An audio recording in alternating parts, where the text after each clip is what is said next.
Children, मैं हूँ शालिनी और आज हम स्टार्ट करने वाले हैं अपना चैप्टर नंबर 1 आईपी का। इसको केवल आईपी का हम नहीं बोल सकते क्योंकि कंप्यूटर साइंस में भी हमारा quarrying and SQL functions included है। तो जो स्टूडेंट्स कंप्यूटर साइंस के हैं वो लोग भी इस चैप्टर को अच्छे से पढ़ सकते हैं through this video. Okay, so let's begin. This is chapter number 1, quarrying and SQL function. Children, हम लोग ने एसक्यूएल पहले से भी किया हुआ है, क्लास 11th में हमने इसको पढ़ा हुआ है, जिसमें हम लोगों ने बेसिकली सीखा था कि डेटाबेस हम कैसे बनाते हैं, how to create database. And उसके बाद हमने उसमें कि कैसे हम वैल्यूज़ वगैरह डालते हैं, वो सारी चीज़ें हमने सीखी थी। सेलेक्ट ऑप्शन हमने सीखा था। ये वाला चैप्टर जो है, this is all about functions in SQL. ठीक है, कि कौन कौन से फंक्शंस, कौन कौन सी क्वेरीज को हम कंबाइन करके यहाँ पर हम अपना डेटा रिट्रीव कर सकते हैं। तो जिन्हें इसके लिए हमारे पास एनसीईआरटी बुक में जो हमारा चैप्टर नंबर 1 है, इसमें हमें एक डेटाबेस सबसे पहले बनाना है जिसका नाम क्या है, कार शोरूम। ठीक है, कार शोरूम के नाम से हमने एक डेटाबेस बनाया। उसका जो स्कीमा मतलब उसके अंदर और क्या क्या चीज़ें इंक्लूडेड हैं। कार शोरूम हमारा एक डेटाबेस हुआ, उसके अंदर हमने क्या बनाई है, कुछ टेबल्स बनाई हैं। ठीक है, टेबल्स को हम रिलेशंस भी कहते हैं। कभी कभी कभी बच्चे कंफ्यूज हो जाते हैं कि रिलेशन क्या नया वर्ड आ गया। तो रिलेशन हमारा क्या होता है, टेबल को ही कहते हैं। और ये क्वेश्चन में कभी कभी बोर्ड में आता भी है। ठीक है, तो जहाँ पर भी रिलेशन लिखा हो तो वहाँ पे समझ जाओ कि टेबल लिखा हुआ है। ठीक है, ओके। तो सबसे पहले टेबल हमने एक बनाई है इन्वेंट्री, दूसरी हमने कस्टमर बनाई है, तीसरी हमने सेल्स बनाई है और चौथी हमने एम्प्लॉय बनाई है। So there are basically 4 tables, 1 inventory, customer, sale and employee.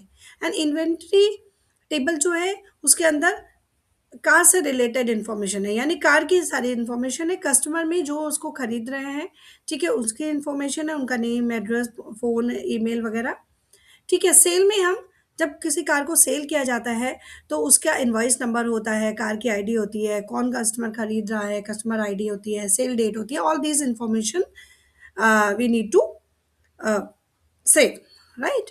And then we have employee name table. उसमें एम्प्लॉय यानी कि जो सेल कर रहा है, बिकॉज वी ऑल नो कि कुछ परसेंटेज होती है या कमीशंस कह सकते हैं, या फिर उसका टास्क है वैसे तो सेल करना कार को, बट फिर भी उससे रिलेटेड इन्फॉर्मेशन कि जो भी एम्प्लॉय उस कार को, पर्टिकुलर कार को सेल कर रहा है, उसकी डिटेल यहाँ पर आएगी। यानी कि उसके डेट ऑफ बर्थ क्या है, डेट ऑफ ज्वाइनिंग क्या है, डेजिग्नेशन क्या है, सैलरी। किसी भी कार शोरूम में आप जाओगे तो ये 4 टाइप की टेबल्स तो आपको मिलेंगे ही मिलेंगे, यानी कि इतनी इन्फॉर्मेशन तो कंपलसरी है उनको रखनी।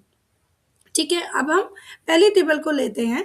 तो पहली टेबल को अगर आप ध्यान से देखोगे तो यहाँ पर लिखा हुआ है सेलेक्ट एस्ट्रिक फ्रॉम इन्वेंट्री, यानी कि डेटा इसके अंदर ऑलरेडी फिल्ड है, हमें इसमें डेटा डालने की रिक्वायरमेंट नहीं है। तो इसमें हमारे पास कार 1 है, कार 2 है, कार 3, कार 4, उनका प्राइस क्या है, मॉडल क्या है, ईयर ऑफ मैन्युफैक्चरिंग क्या है एंड फ्यूल टाइप क्या है।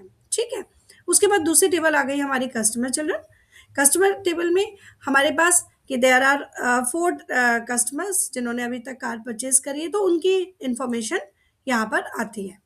ठीक है, आ जाएगी, सॉरी। उसके बाद है सेलेक्ट एस्ट्रिक फ्रॉम सेल, यानी सेल के अंदर क्या क्या इन्फॉर्मेशन हमने ऑलरेडी डाली हुई है। तो यहाँ पर कि कौन सी कार कब सेल हुई है, ठीक है, उसका पेमेंट मोड क्या था, क्रेडिट कार्ड से किया, ऑनलाइन से किया, चेक से किया, all this information will come here. Okay, employee ID किसने सेल किया है। तो अगर आप एक चीज़ नोटिस करो कि इस एम्प्लॉय आईडी से आप इस फाइल को यहाँ पे ऐसे टेबल को कनेक्ट कर सकते हो।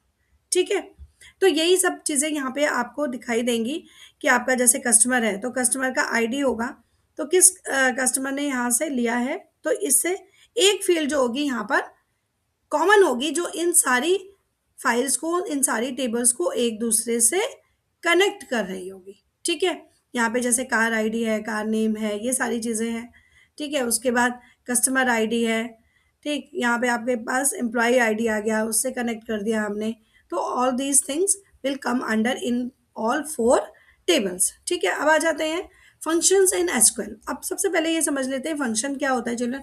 वैसे तो आपको पता ही है कि फंक्शन जब हम किसी क्वेरी को यूज़ करते हैं, यानी क्वेरी कुछ चीज़ हमें फाइंड आउट करनी है, कुछ चीज़ हमें वहाँ से निकालनी है, फेच करनी है, तो उसके लिए हम लोग क्या यूज़ करते हैं, फंक्शन यूज़ करते हैं।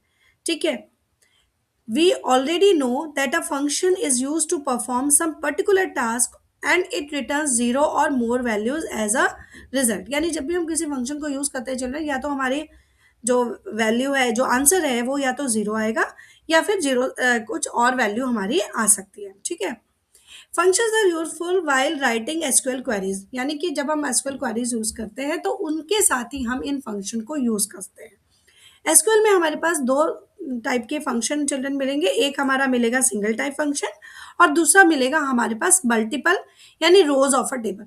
यानी एक फंक्शन ऐसा है जो केवल एक पर्टिकुलर वैल्यू पे लगेगा, ठीक है, और दूसरा फंक्शन ऐसा है, दूसरे टाइप का फंक्शन ऐसा है जो पूरी रोज पे इफेक्ट डालेगा। ठीक है, तो इसको हम इंडिविजुअली समझेंगे। सबसे पहले स्टार्ट करते हैं हम सिंगल रो फंक्शन। ठीक है, तो चिल्ड्रन आज के वीडियो में हमने अभी इतना ही सीखा है। ठीक है, तो मैं शॉर्ट शॉर्ट वीडियोस, जैसे मैंने आपको बताया कि शॉर्ट शॉर्ट वीडियोस हम लोग करेंगे और पूरी सीरीज होने वाली है।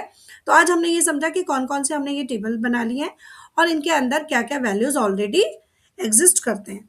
चिल्ड्रन अगर आपको इतनी चीज़ समझ में आई हो तो प्लीज़ इस वीडियो को लाइक करें, शेयर करें एंड सब्सक्राइब करें। सब्सक्राइब इसलिए कि ताकि जो इसका नेक्स्ट वीडियो जहाँ पे हम single row function and multiple row functions करेंगे, दोनों ही टॉपिक हम क्लियर करेंगे, उसका नोटिफिकेशन आपके पास सीधे पहुंच जाए। So that's all for today. See you in next video. Bye bye. Like share and subscribe. Bye bye.